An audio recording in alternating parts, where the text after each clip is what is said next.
Go back over real briefly. We started a study of Leviticus. Last week and tonight we're just going to look at some lessons, but you have to know what kind of Leviticus is about and what role it plays in the Bible. And it's a very specific one.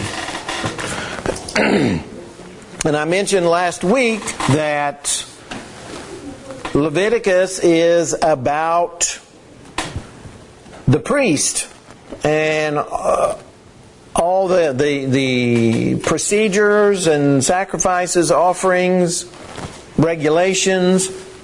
But they had one purpose, and it was a very good purpose. And that was to encourage, to move God's people to where they would be a holy nation. So all of the things we see beginning in Leviticus chapter 1, and because it just jumps right into offerings, is to make God's people holy. And the idea of holiness is everywhere in the book of Leviticus.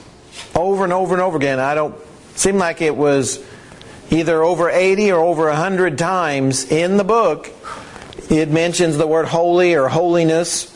So it's a very important part. And unfortunately, it's an aspect of God's people that probably hasn't been stressed enough in our culture and our society. Because Peter says that we're to be a holy people, a holy nation. So, just like the priests were called to be holy, and it was very specific about how they were to become holy, so were we. And God gave them this word, Leviticus, to help them become holy. Well, He's given us the Bible to help us become holy. He wants us to become holy. And so it's a process. It's a process over time where we are to become holy. I think I mentioned last week that Exodus talks about how God got His people out of Egypt, but Leviticus is about how He got Egypt out of His people. And that's what Leviticus is about.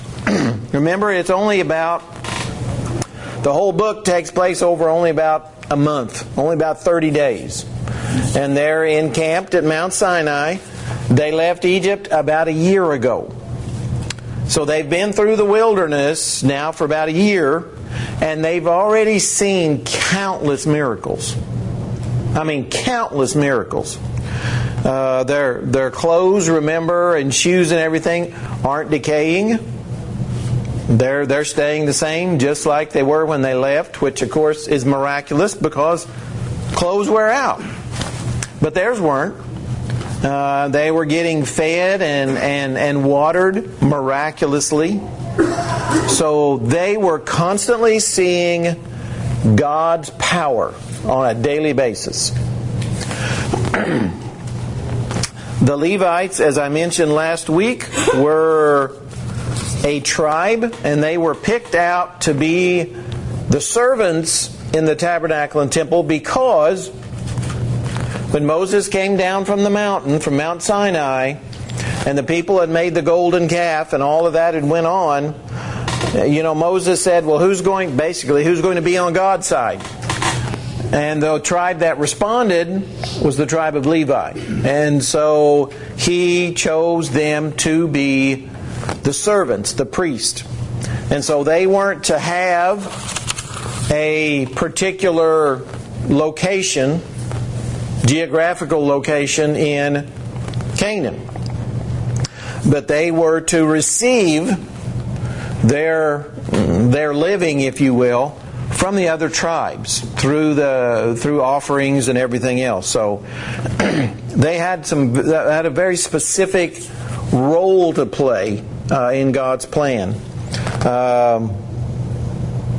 The tabernacle is God's meeting place for them. It's a temporary place, as you read about in Exodus.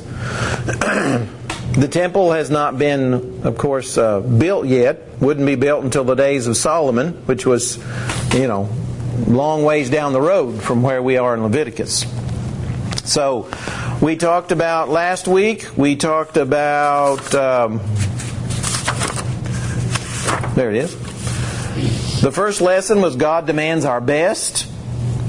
We talked about the offerings. God wanted the best. He wanted animals without blemish, without spot. He wanted the first fruits. So, the best. God still demands our best. Whatever our best is, that's what He wants from us. That's why He tells us to seek first the kingdom of God and His righteousness in Matthew 6:33, because He wants our best. He wants us to give Him, His kingdom, the best, whatever that is. Obviously, that's different for everybody. But whatever our best is. So He doesn't want, He wants what's best.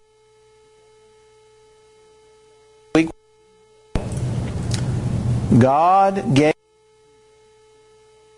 free. We can choose to believe in God or choose not to believe. We can choose to obey God or choose not to obey God. So it's all about choice. There's no way He forced us to do any of those things.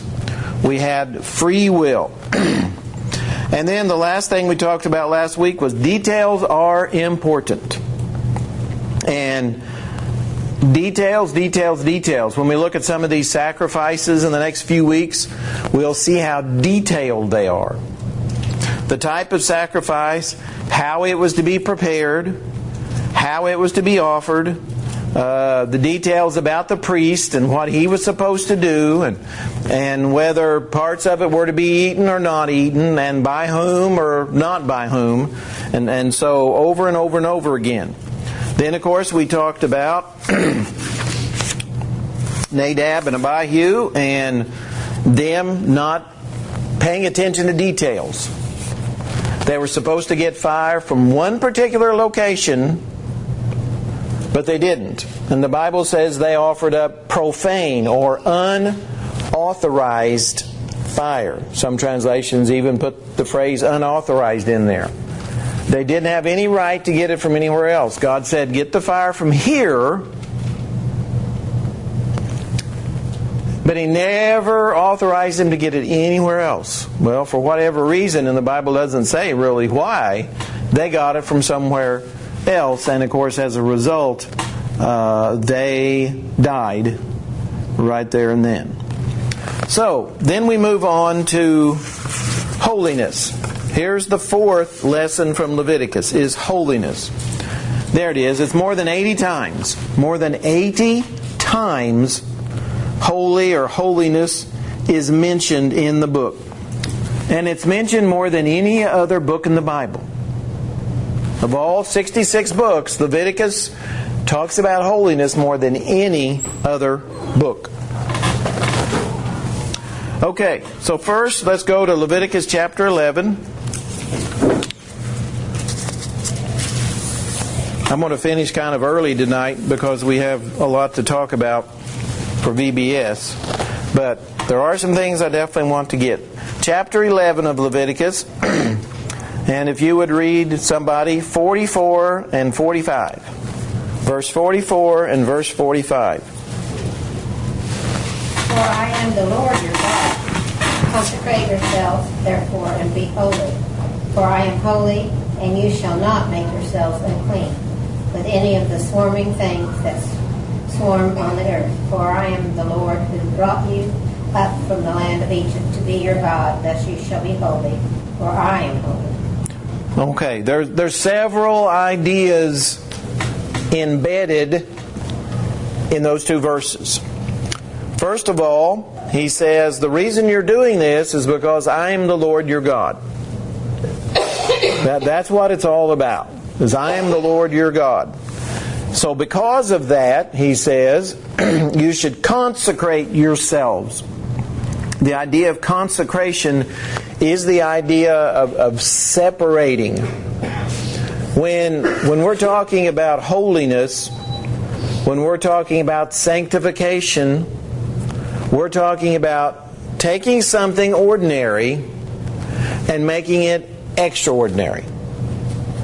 Like the utensils that were used in the tabernacle. They were regular utensils, But when they were consecrated to be used in the tabernacle, then they became something special. Something special.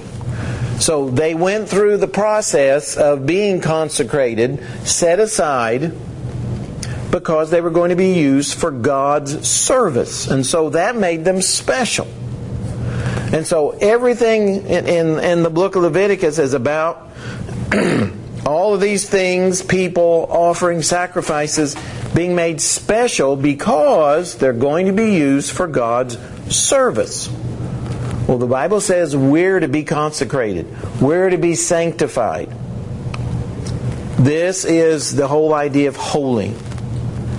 We're now not profane, unclean, like the rest of the world. We have been anointed in that sense to be something special.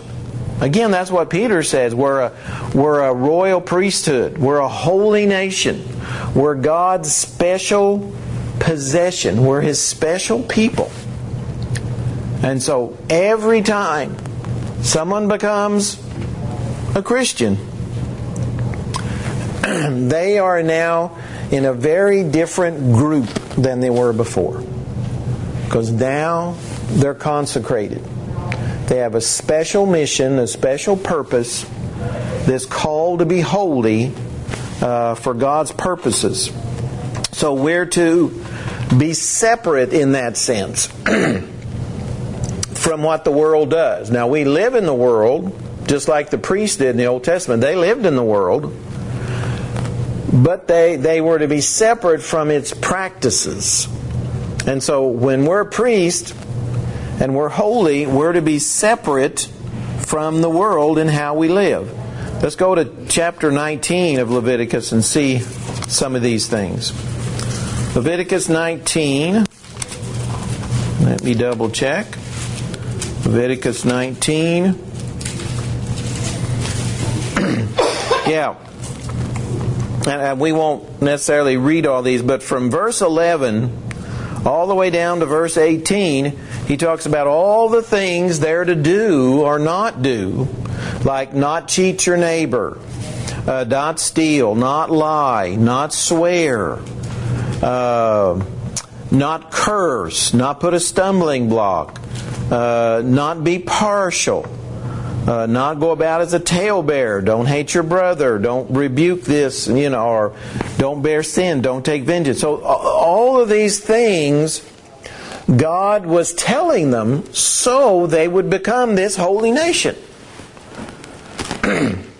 He didn't tell them anything that wasn't for their own good. And that's the same thing it is for us. He's not told us one single thing that's not for our own good.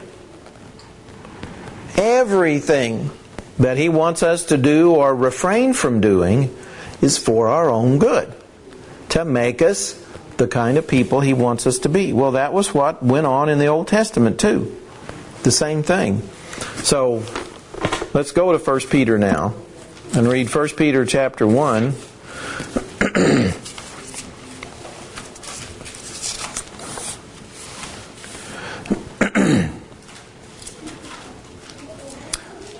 And notice what he says in verses 15 and 16, because he quotes from Leviticus. Peter is. Verse 15 of 1 Peter 1 says, "But as He who called you is holy, you also be holy in all your conduct. Because it's written, be holy, for I am holy." All of our conduct. Not just what we do here in the church building, but 24/7, every day. We're to practice this idea of holiness, righteousness, doing what's right. This means that we're to keep ourselves pure, just like Paul told Timothy. Someone would read 1 Timothy 5:22. Notice what he says. 1 Timothy 5:22. Someone would read that. Nope, I don't think that's right. No. Laying hands? No. Oh, well, the last part of it where it says, don't share in other people's sins. Keep yourself pure. Keep yourself pure. This goes along with the idea of personal holiness. In other words, we don't become holy when we enter the church building. It's supposed to be who we are. And I mean, we're supposed to be holy people, mind and body. Let's go back to what Paul told the Corinthians. 2 Corinthians chapter 7.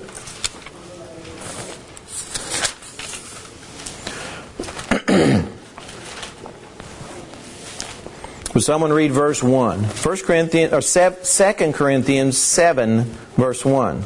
Since we have these promises, beloved, let us cleanse ourselves from every defilement of body and spirit, bringing holiness to completion in the fear of God. You see that? Holiness. We're supposed to make it complete, perfect, in the fear of God. How do we do that? Cleansing ourselves from all filthiness of the body and spirit. So again, it's that personal, daily righteousness, holiness that we're supposed to have. And the Bible says it's so important that without holiness we will not see the Lord. That's what the writer of Hebrews 12 says. We must be holy people. It's a must. So that's one of the biggest lessons in the book of Leviticus, is the necessity for holiness in God's people. Okay, another lesson, and a very important one, and the New Testament emphasizes it as well. One of the things that God wanted His people to learn from what He wrote in Leviticus is that they are pilgrims. In other words, they're just temporary sojourners. They're not permanent dwellers at all. Leviticus 25.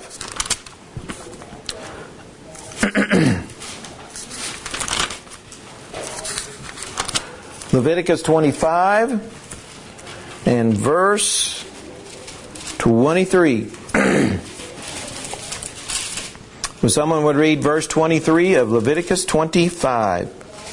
The land shall not be sold permanently, for the land is mine, for you are strangers and sojourners with me. Okay. The land shall not be sold permanently. Why? Because it belongs to God. The Israelites were just supposed to be strangers and sojourners, strangers and pilgrims. Canaan was not their eternal destiny. They were going to live there temporarily. There was an eternal home, but it wasn't Canaan. It wasn't Canaan. And that's the way we are to be too. Let's go to Hebrews chapter 11. Hebrews chapter 11.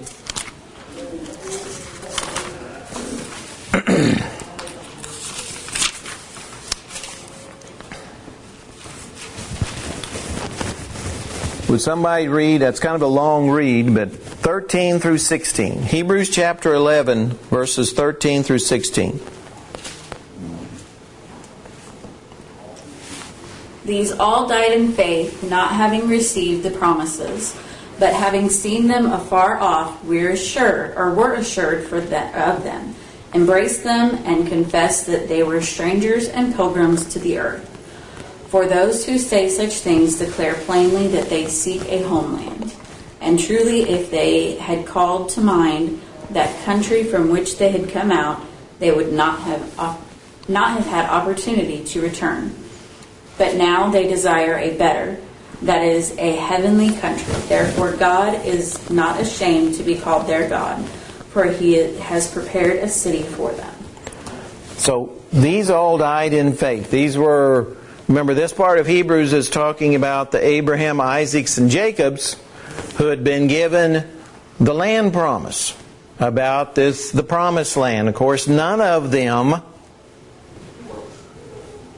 were able to live in that land. They all died long, long before Joshua and Caleb led the people into the promised land.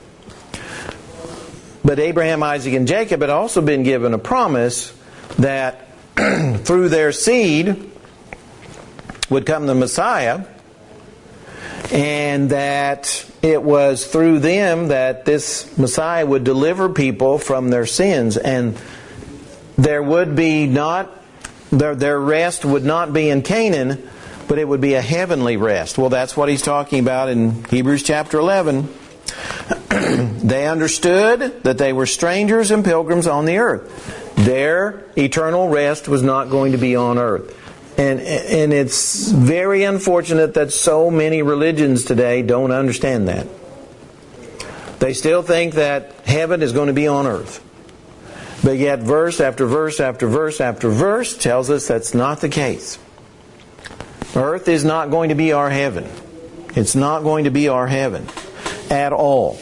So we are just like Abraham, Isaac, and Jacob. We're strangers and pilgrims. We're sojourners. We're here temporarily because this planet is here temporarily. He said, just like here, they desire a better, that is a heavenly country. Well, see, that's what we do. We desire a better, a heavenly country. But so many people want their heaven to be on earth. In other words, their happiness and wealth, fame, all of that, they want it to be about the here and now. They don't want to think about the hereafter. And The song, "This world is not my home." That's right. This world is not my home. You know, the Bible, remember Jesus said, don't lay up for yourselves treasures on earth. Well, if the earth was going to be our heaven, He would have said, okay, you can do that. But He says, don't do that. Lay up for yourselves treasures in heaven.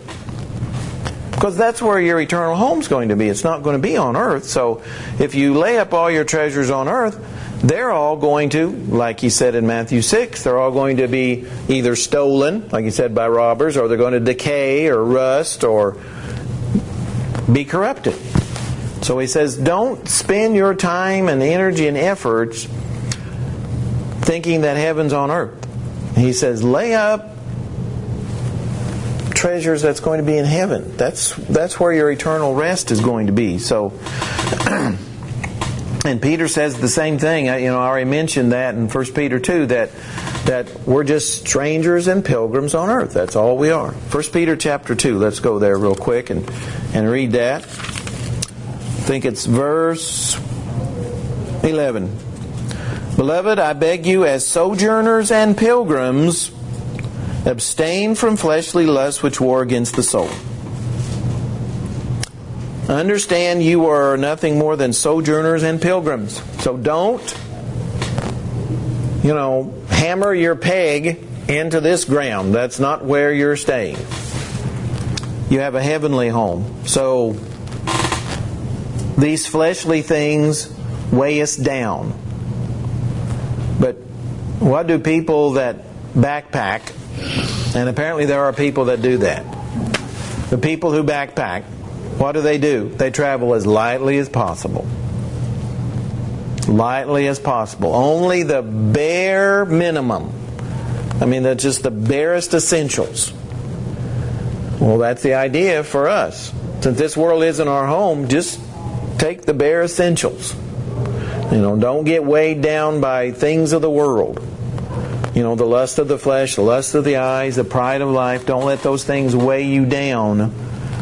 So travel as light as possible, because we're pilgrims. Then the last thing, the last one for tonight anyway, is over and over again in the book of Leviticus, he talks repeatedly about the principle of reward and punishment. It is just all over the book, everywhere. Those who are obedient to God will be blessed, and those who disobey will be punished. And he just goes over that. There's whole chapters devoted to that one topic. We'll just look at ones all the time we have. Leviticus 26.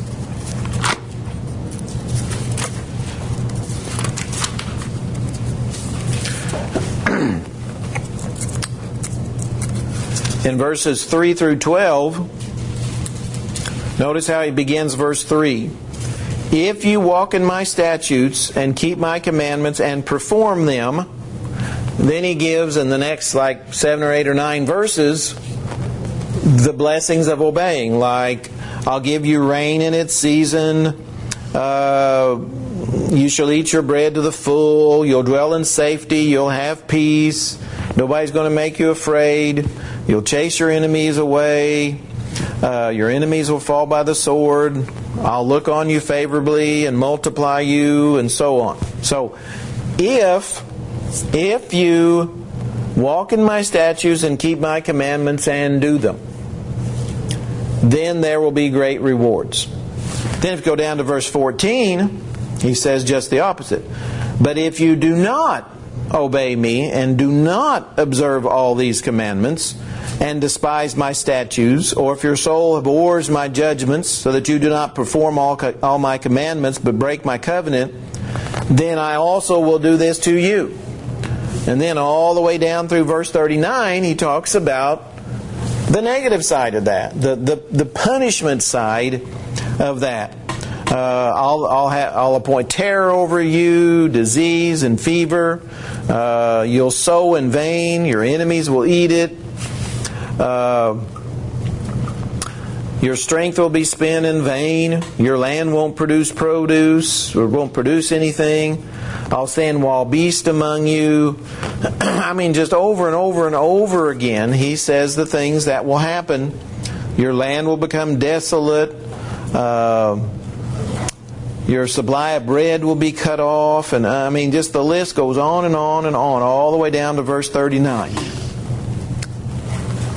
So this principle is just clearly set forth in these passages over and over again, that that's what's going to happen.